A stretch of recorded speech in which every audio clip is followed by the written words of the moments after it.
எனக்கு லௌகீக வாழ்க்கையோ இல்லை குடும்பத்துக்கு சம்மந்தமான வாழ்க்கையோ எனக்கு வேண்டாம், இதுதான் சரியான பாதை, இதுதான் புனிதம்னு சொல்கிறாங்க.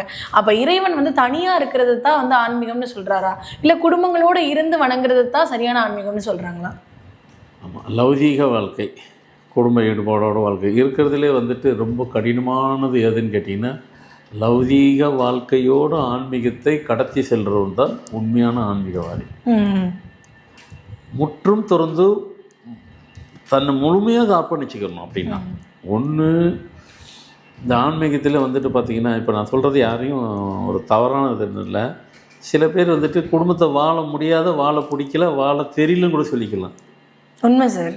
பொன்னாடிக்கிட்ட சண்டை போட்டுட்டு வாழ முடியல சொல்லிட்டு ஆன்மீகவாதி ஆயிடுறீங்க. அது எப்படி நீங்கள் ஆயிட்டீங்க? இப்போ திருவண்ணாமலையை சுற்றி பார்த்தீங்க அப்படின்னா, நான் ஒரு முறை போய் நிறைய இன்டர்வியூ எடுக்கும் பொழுது அங்கே இருக்கக்கூடிய நிறைய பேர் சிவனடியார்கள்னு சொல்கிறாங்க. ஆனால் சிவனடியார்களாக இருக்கிறவங்க, சிவனே கதின்னு இருக்கிறவங்க குறைவான எண்களில் இருக்கிறவங்களா தான் இருக்கிறாங்க. நிறைய பேர் கடன் பிரச்சனையோ இல்லை மனைவி கிட்ட பிரச்சனையோ இல்லை குழந்தைங்களோட அந்த பிரச்சனைகளுக்காக நான் இங்கே நிம்மதியாக இருக்கேன், நான் சிவனடியார் ஆகிட்டேன் அப்படின்றாங்க. அது எப்படி சரியானதாக இருக்கும்? அது அந்த டாபிக் தான் உள்ளே வரேன்.